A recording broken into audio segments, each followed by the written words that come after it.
Assalamualaikum warahmatullahi wabarakatuh. Kami dari kelompok pertama mata kuliah hari ini akan menjelaskan tentang how to be a good teacher. Saya Nanda Fitma Melia sebagai pemateri pertama dan Fatih Bagus sebagai pemateri kedua. What makes a good teacher? Nah, dalam buku yang kita pelajari sekarang, guru-guru bahasa Inggris dari UK, Spanyol, dan negara-negara maju lainnya ditanya bagaimana menjadi guru yang baik. Nah, berikut adalah rangkuman dari jawaban-jawaban beliau ini. Bagaimana sih menjadi guru yang baik itu? Nah, yang pertama, good teacher should make the lesson interesting. Jadi, harus bisa membuat pengajaran mereka itu menarik agar para murid itu tidak bosan dan dapat memahami pelajaran dengan mudah.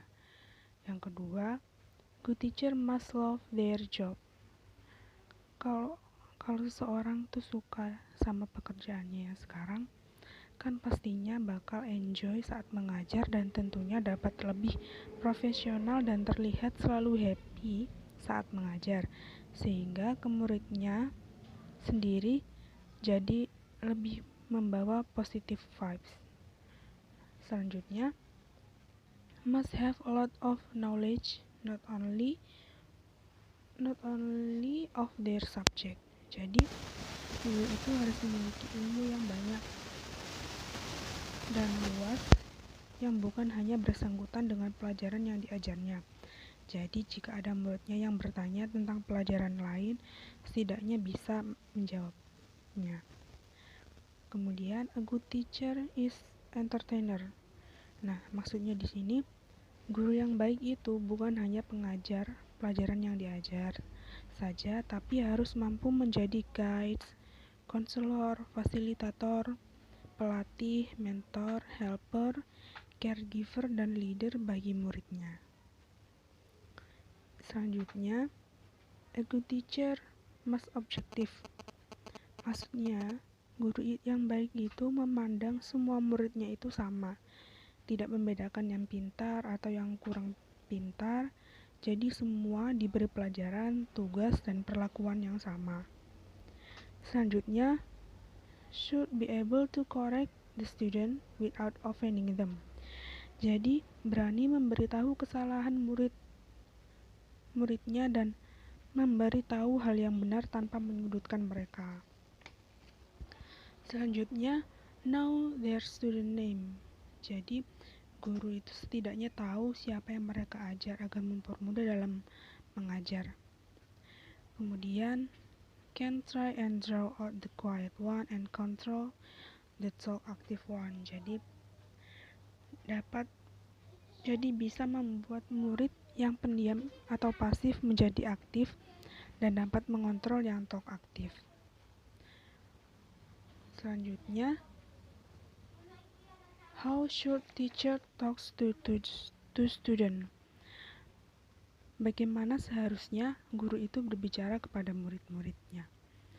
Nah, cara guru berbicara dan berinteraksi dengan murid itu keterampilan yang penting, namun tidak menuntut keahlian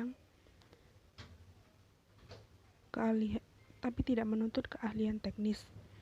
Nah, biasanya cara bicara mereka kepada murid menyesuaikan cara bicara orang tua kepada anaknya, namun dengan nada yang sedikit dilebih-lebihkan.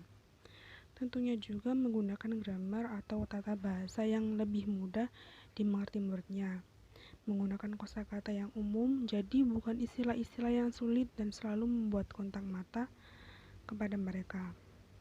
Nah, menurut penelitian, hal-hal tersebut itu kemampuan alam bawah sadar kita untuk istilahnya menyesuaikan bahasa kepada anak-anak yang jauh lebih muda.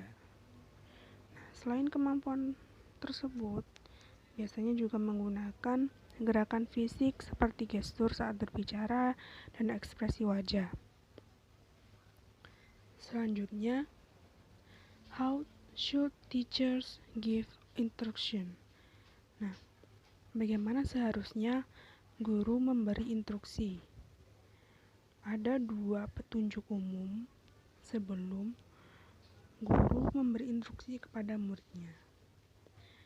Yang pertama, harus membuat instruksi tersebut sesederhana mungkin dan logis. Jadi, sebelum guru membuat instruksi, mereka harus tahu betul informasi penting apa yang harus disampaikan, yang harus dipahami siswa setelah pembelajaran, dan informasi apa yang mereka butuhkan terlebih dahulu, kemudian dan selanjutnya apa yang dilakukan selanjutnya.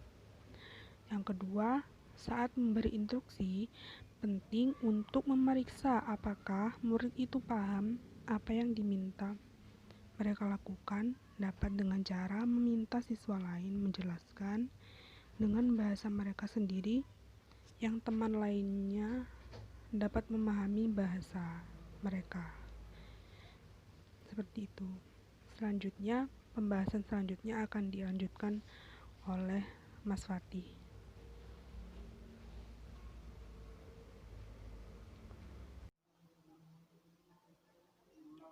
The next discussion, which is also part of the chapter How to be a good teacher, is who should talk in class. There is a continuing debate about the amount of time teachers should spend talking in class. Trainees' classes are sometimes criticized because there is too much triple T, teacher talking time, and not enough STT, student talking time. As we shall see in chapter 4, getting students to speak, to use the language they are learning, is a vital part of a teacher's job. Students are the people who need the practice. In other words, not the teacher. In general terms, therefore, a good teacher maximizes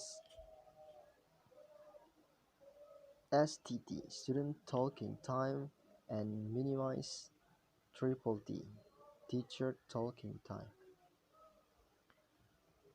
Good teacher talking time may have beneficial qualities. However, if teachers know how to talk to students, if they know how to route to their language to the student's level, as we have discussed above, then the students get a chance to hear language which is certainly above their own productive level, but which they can more or less understand.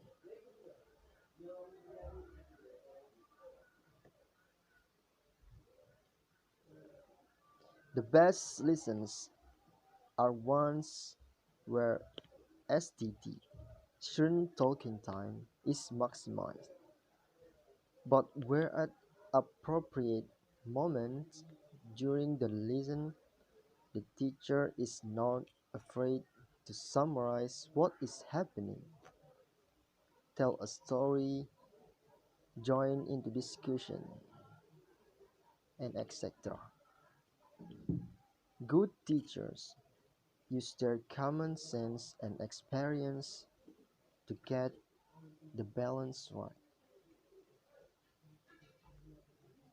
Jadi, masih ada perdebatan terkait pembagian waktu berbicara seorang guru dan waktu berbicara seorang murid di dalam kelas. Tak jarang yang menerima kritikan karena guru yang terlalu banyak berbicara dan menjelaskan di dalam kelas. Sebenarnya tidak masalah jika seorang guru tahu cara berkomunikasi dengan siswa, tahu dengan siapa dia berbicara, dan berbicara dari hati ke hati. Namun ada juga yang berpendapat jika akan lebih maksimal dan optimal jika memberikan kesempatan pada murid untuk lebih banyak berbicara di kelas.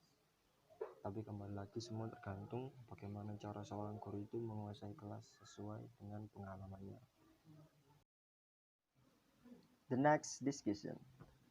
What is the best kind of lessons?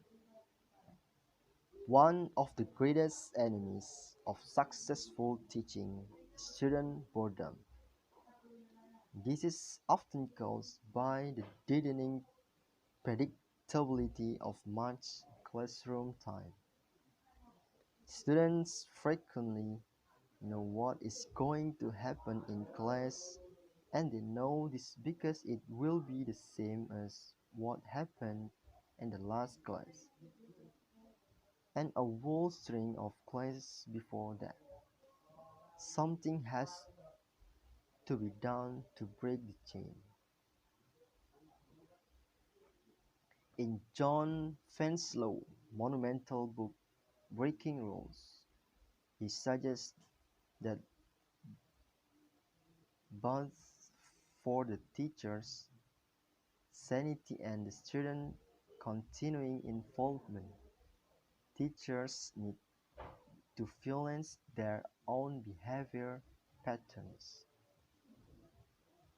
If a teacher normally teaches in casual clothes, he should turn up one day wearing a suit. If a teacher normally sits down, she should stand up. If he or she is normally noisy and energetic as a teacher, he or she should spend a class behaving calmly and slowly. Each time teachers break one of their own rules, in other words, they send a ripple through the class. That ripple is a mixture of surprise and curiosity, and it is a perfect starting point for student involvement. The need for surprise and variety within a 50 minutes lesson is also overwhelming. If, for example, students spend all of that time writing sentences, they will probably get bored. But if in that 50 minutes there are a number of different tasks with a selection of different topics, the students are much more likely to remain interested. However, variety is not the same as anarchy. Despite what we have said, students tend to like a certain amount of predictability. They appreciate a safe structure which they can rely on, and too much capping and changing too much variety in a 50-minute lesson can be stabilizing. Could teacher find a balance between predictable safety and unexpected variety? Ya, salah satu permasalahan dalam mengajar adalah melawan kebosanan seorang siswa itu sendiri. Jadi bagaimana cara kita agar supaya seorang siswa itu bisa lebih merasa asik dalam belajar? Mungkin bisa dengan cara membuat suasana belajar menjadi lebih santai setelah pelajaran yang serius. Dengan membuat game-game kecil di tengah-tengah pelajaran dan cara-cara lain yang bisa diterapkan dalam kelas sekreatif kita.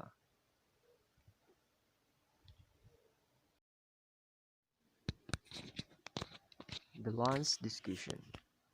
How important is it to follow the prearranged plan?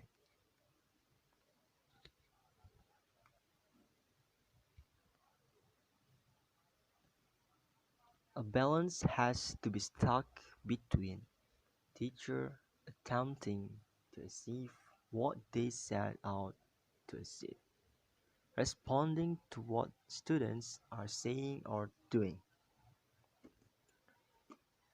Good teachers are flexible enough to cope with the situations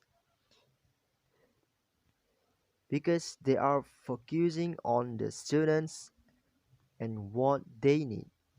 They are able to react quickly to the unplanned event. Perhaps in the case of the pairs who finish early, for example, they have a couple of quick useful tasks up their shelves which they can ask the pairs to do while they are waiting. Good teachers recognize that their plans are only prototypes and they may have to abandon some or all of them if things are going too fast or too slow. Good teachers are flexible.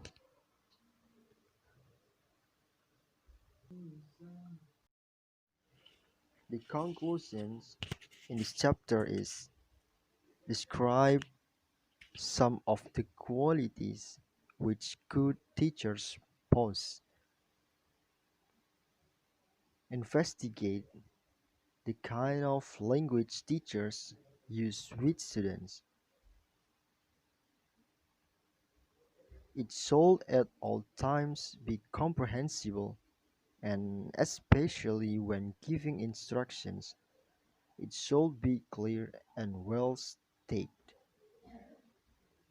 Discuss the relative merits of students' talking time and teachers' talking time.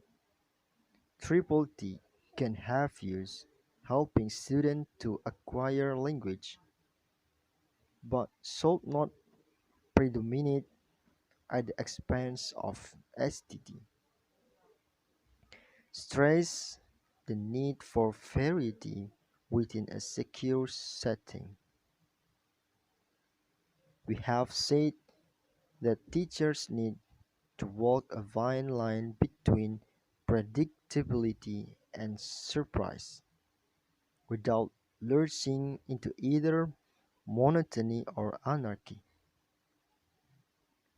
Concentrate on the teacher's ability to respond flexibly to what happens in class, even while attempting to follow a prearranged plan.